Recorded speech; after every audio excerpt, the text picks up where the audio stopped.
Once upon a time, there was a hopelessly curious little boy, and he decided to play every Shrek game ever made. He's kind of an idiot. But unfortunately, he soon discovered all was not what it seemed, for all the games he played were shit! Awful! The worst games! Here, gimme. So last time we looked at 4 games based on the first Shrek movie. Would you believe that there's another 4? I'd actually hoped to move on to the second movie by now, but no. We're gonna have to do Shrektember again next year, aren't we? So they made 8 games from one movie. And you know that some poor set of parents out there had to buy all 8 because little Katie and Timmy were the biggest Shrek fans around, Mom. Pray for them. Just because it's over, doesn't mean you don't still hear it. First up is Shrek Swamp Kart Speedway. I mean, come on, you know what this is, don't you? They didn't even bother to hide it. I forgot to mention last time that every single one of these games was published by TDK. You know, Japanese electronic components company. Clearly they thought it'd be a solid idea to slap their name all over these masterpieces. But what I really want to know is what those hypothetical parents that bought all of them thought. I bet it became a routine. Stick in a new game, see that logo, hear that sound. Here we go again. It looks great. It's fine. It's fine. That music though. Oh my god. It doesn't even sound like music. It just sounds like noise and bullshit mixed together. And this throwing in little vocal samples thing. Did anyone actually ever like that? You know, in the history of ever? It seems like just one of those things people did because everyone else was doing it. Jesus Christ. Well, with an offer like this, how could I refuse? Alright, what is this? Track? We got Swamp Rally and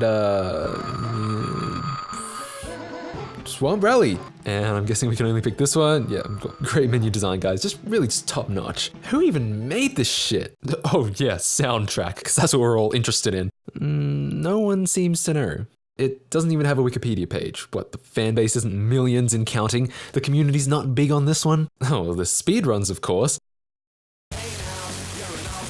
I mean, it's not good. It looks like Mario Kart, you get items and weapons like Mario Kart. Oh look, shells. I mean pumpkins. When did Shrek ever have a thing for pumpkins in the first film? The control is god awful, and every time you so much as lightly brush someone else, you're catapulted away while some voice says, what, that was meant to be Princess Fiona who said that? Who the fuck thought any of these sound effects were good ideas? This looks like a great weapon. Nothing stops a competitive athlete dead in their tracks like some old-fashioned peer approval, huh? Yeah, I don't know what half of these items do and I don't care enough to find out. Next up is Shrek Hassle at the Castle, or for us non-American folk, Hassle at the Castle. Fuck you and your rhyme. I have to admit though, this one is okay. In actual fact, it's probably what you'd think a Shrek game would be like if you'd never seen one before. Nothing life-changing, just playable enough to waste a couple hours on, at least as a kid. It loosely follows the story of the movie. You know, unlike the main game called Shrek. It's a beat-em-up sort of game, and you know what? It's a good point. That movie was just way too tame, what with its relative lack of killing. I, for one, am glad that here Shrek beats up the villagers at his swamp and when he's rescuing Donkey instead of harmlessly scaring them away. Why would anyone want to do that? But hey, at least it doesn't hurt my soul to play this one. Hey Tony, looks like we made the first decent Shrek game. What should we do? Make another. A whole new game? No, the same game. Shrek Reekin Havoc came out a year later and is apparently a direct sequel to Hassle at the Castle. It looks the same, plays the same, hell, it is the same. I'm guessing they decided $10 was more than enough budget for a sequel. So it takes place directly after the last game, which makes it a direct sequel to the story of the first movie. Oh, it's definitely canon. Look at that. Bear? Also, I don't like to claim racism, but nice whitewashing of Fiona. Didn't see the end of the film, I'm guessing? Didn't understand the message? So everyone's living happily ever after and...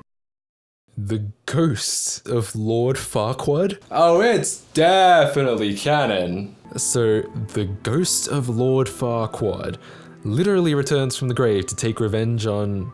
everyone, apparently. He possesses the body of Pinocchio and all these other things? Unless it's normal, everyday practice around here to just go around beating up princesses. Well, we're at the 8th and final game based on the first Shrek movie, Shrek Super Party. Well, this has been anything but a party so far. I don't know how much this could redeem. I mean, just take a guess. The game with Kart in the name was a shameless Mario ripoff. What do you think the game with Party in the name is going to be? Alright, everything looks normal so far. Pretty good, pretty good. What the fuck is that shit? Ew, gross. Why? Why have they got giant heads? Yeah, I think the name neglects to mention that it's, in fact, Shrek's super deformed party. So if you haven't guessed, it's a Mario Party clone. You're on a largely incomprehensible playing board as far as I can tell. Now, these minigames, the thing about Mario Party is that it gives you screenshots, instructions, controls, hints. Here, you just get a vague paragraph like, race around the pond and through the gates for points. The longer your flag, the higher the score for each gate. Your flag resets each time you pass another gate. The fuck you just say to me? And that's all you're given. No controls, no pictures, no labeled diagrams before you're dumped headfirst into the game that every other player knows how to play. Castle Crumble. Knock the pucks into the opposite wall to break it down. The bricks at the top are the most valuable, bonus points for shooting a puck through the gaps. What pucks? What opposite wall? What gaps, and how do you do any of that shit? Oh, it's Pong. It's just Pong. You couldn't have just said, it's Pong. You know how to play this shit. It's fucking Pong. What do you want from us? After every minigame, there's this thing called bug swap. And this thing is so fucking dense, but it's the main key to winning the game. Each bug has a different value. How I think it works is every player gets to swap up to 3 of their bugs around until they get what they want. And then the values are added to the score, but only if there's 2 or more of each kind of bug. The way this doesn't descend into anarchy is that the winner gets the final say, and therefore the opportunity to have the most desirable. But come on, do you really want to have to explain this shit to your friends when they come over? I guarantee you it's the last time they will. Like, yeah, actually we've decided to go to Toby's house tonight. And every night after this. In fact, you're not invited. You can play Shrek by yourself. So now you have no friends and it's all Shrek's fault. The end. Well, we made it through all Shrek 1 games. Now, what are your bets that the games based on Shrek 2 are going to be any better? I know the answer, but I ain't saying shit. Tune in next week to find